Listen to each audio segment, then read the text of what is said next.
Good morning, welcome back to my channel. আমি তোমাদের বন্ধু চন্দ্রিমা এসে গেছি একটা নতুন দিন নিয়ে, নতুন ব্লগ নিয়ে, নতুন ভিডিও নিয়ে। তো আমার মেয়ে কালকে আমাকে এই টিপটা পড়িয়েছিল, সেই টিপটা এখনও কপালে রয়েছে। আজকে হচ্ছে বুধবার, প্রতিদিন যাবে অফিস। সকাল সকাল উঠেছি। তো চলো আজকের দিনটা কীভাবে কাটে অবশ্যই তোমাদের সাথে শেয়ার করবো। আসছি আবার। এই দেখো, বাবা তো কালকে উঠোনটা পরিষ্কার করে ব্লিচিং মাখিয়ে রেখে গেছে। এখন এই ব্লিচিংগুলোকে তোলার পালা বলতে মানে ঘষে ধুয়ে দেওয়ার পালা। ভেবেছিলাম দিদি কাজে আসা পর্যন্ত রেখে দেবো, কিন্তু দিদি কাজে আসা পর্যন্ত তো রাখলে চলবে না। তার কারণ আমার মেয়ে ঘুম থেকে উঠেই উঠোনে আসবে, জুতো পরবে না। আর ওর পায়েতে কচি চামড়া, ব্লিচিংগুলো লাগা ভালো না, জুতোও পরতে চায় না। চলো আমরাই কিছু একটা ব্যবস্থা করে নিই। পরিষ্কার হয়ে গেছে, এই দেখো, দেখতে পাচ্ছ ব্লিচিং ফিচিংগুলোর উপর সব ঘষে দিয়ে পুরো ঝকঝক করছে উঠোন। মানে এই পাটটা তো এখন পুরো একদম পেতে বসে পড়া যাবে। বুঝলি, এই সময়টা এখানে রোদ্দুর থাকে না, সকালবেলায় থাকে।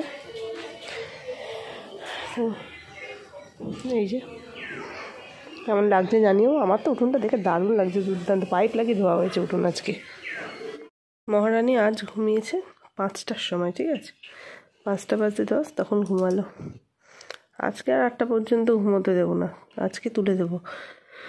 কালকে 8:30 পর্যন্ত আমার নিজের উপর হাই উঠে পাগল হচ্ছে। আমার নিজে কালকে 8:30 পর্যন্ত ঘুমিয়েছে, রাত্রে 2টো 2:30টায় ঘুমিয়ে আজকে সকালে 11:30টায় উঠলো। মানে একদিন যদি ঘুমের টাইমটা এদিক ওদিক হয়, পুরো টানা মানে এদিক ওদিকই হতে থাকে। আজকে যেহেতু আবার বেলায় উঠেছে, ঘুমালো সন্ধে করে। তুলে দেব। শীত পড়লেই না মনটা খুব কফি করে। তো এই যে একটু কফি খাবো বলে দুধ বসিয়েছি। আর এই যে শোনা এরকম করো না, আমি কিন্তু স্ল্যাব থেকে নামিয়ে দেবো। স্ল্যাবের উপর বসিয়েছি, স্ল্যাব থেকে নামিয়ে দেবো। কিন্তু আমাদের মামের কফি, ওকে না দিলে তো আমার খেতে দেবে না, ওই জন্য ওকেও একটু দেওয়া। বাজে এখন 11:15। প্রতিদেব এখনও বাড়ি আসেনি, ঠিক আছে? আসলে কলকাতায় ফেরার পর থেকে না খুব কাজের চাপটা আরও বেড়ে গেছে, ঠিক আছে? হ্যাঁ, এটা তো অবশ্যই, প্রমোশন হলে দায়িত্ব মানে ক্ষমতা বাড়লে দায়িত্ব বাড়বে, এটা আমি তোমাদেরকে আগেও বলেছি, সেটাই সেরকমই হয়েছে। কিন্তু কথা হচ্ছে যে প্রেশারটা প্রচুরই আর কি। মানে আমি আগেও 8:30টায় ফিরতাম, মানে 8:30 9টা বাজলে বুঝতাম যে সেদিনও আসতে অনেক দেরি হয়েছে, যেদিন 9টা বাজতো। আর এখন 9টা বাজলে বুঝি সেদিনও 9টা বাজলে চলে আসলে বুঝি যে সেদিনও খুব তাড়াতাড়ি চলে এলো।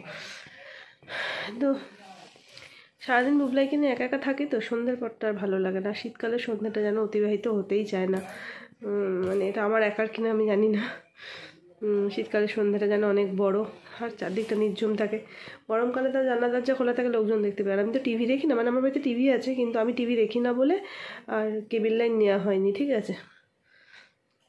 একবার নিয়েছিলাম, সারা মাস কেবিল লাইনটা বেকার গেছে, ওই জন্য তারপর থেকে আর বলেছি কেবিল লাইন নিতে হবে না। তো আর ফোনও আমি বেশিক্ষণ দেখতে পারি, আমি জানি না কেন ফোন দেখলে বেশিক্ষণ, হেডফোন লাগিয়ে দেখলে তো কথাই নেই। আর যদি নর্মালও দেখি আমার খুব ঘাড়ে যন্ত্রণা করে। এই কদিন 1-1.5 সপ্তাহ দেখছি মনে হচ্ছে এখন যে একটা, আমি ওকে বারবার ইনসিস্ট করেছি টিভির দরকার নেই। এখন মনে হচ্ছে না টিভি থাকলেই ভালো হতো, ঠিক আছে? বুবলাইটাও একটু দেখতে পারতো। কী করবো, ওকে কতক্ষণ করে রাখবো? দেখো, বাধ্য হয়ে ফোন দিতে হয়েছে। ওকে বই নিয়ে বসালাম, কিছুক্ষণ পড়লো। এবার এত বড়ও তো হয়ে যায় না, 3-4 ঘন্টা টানা পড়বে, বিকেলে বেরোচ্ছে না। আর এর তো পুরো পরীক্ষার সিজন, আশেপাশে সবার পরীক্ষা চলছে বাচ্চাগুলোর। তো ও কোথাও, আর সবচেয়ে বড় কথা, ও বাড়ি থেকে আসার পর থেকে আর কোথাও যেতেও চাইছে না। মানে ও যে বেরোনোর নেশা ছিল সেটা একদম চলে গেছে। তখন বাধ্য হয়ে ফোন দিয়ে দিতে হচ্ছে। ভালো লাগছে না। তাও 9টা, 9:30, 10টা পর্যন্ত ম্যানেজ করা যায়। তারপর দেরি হলে না ওর আসতে, ওর সাথে কথা বলারই সময় হয় না। আর এখানে ও ছাড়া আছেটা কে নিজের কথা সেইভাবে বলার মতন? পরিবারে তো ও বুবলাইতে এখনও কথা বলা বোঝা অতটা এতে নেই। ওই আছে একমাত্র আমার পরিবারে আমার কথা বলার মতন। সেটাই আমি বলতে যদি না পারি। যাই হোক, কাজ, অফিসের চাপ। আমি জানি আমার হাজব্যান্ড একজন মানে প্রাইভেট সেক্টরে চাকরিরত মানুষ, তার এরকম প্রেশার থাকবে, এটা খুব স্বাভাবিক। তো চলো দেখি কখন আসে। বাবাকে দেখে খুব খুশি হয়ে গেছে। ও বাবারে, বাবাকে দেখে খুশি হয়ে গেছে গো।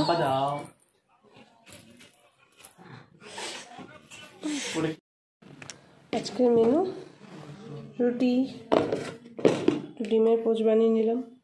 সমীর দেখছে, ওটা সমীরটার জন্য। আর একটা স্পেশাল জিনিস, সেটা হচ্ছে তড়কা, আর একটুখানি বিট গাজর আলু ভাজা আছে।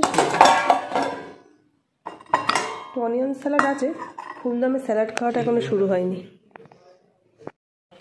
প্রতিদিন এসে গেছে বাড়িতে, তোমাদের সাথে তো শেয়ার করলামই। আজকে 11টা বাজলো আসতে। আর বুবলাইকে এই যে ঘুমের জন্য রেডি করিয়ে দিয়েছে। তো চলো, হ্যাঁ, ডিনারও হয়ে গেছে। আজকের ভিডিওটা এখানেই শেষ করছি। পরবর্তী ভিডিও আসা পর্যন্ত তোমরা সবাই ভালো থেকো, সুস্থ থেকো, হাসতে থাকো। খুব তাড়াতাড়ি দেখা হচ্ছে পরের ভিডিওতে। টাটা।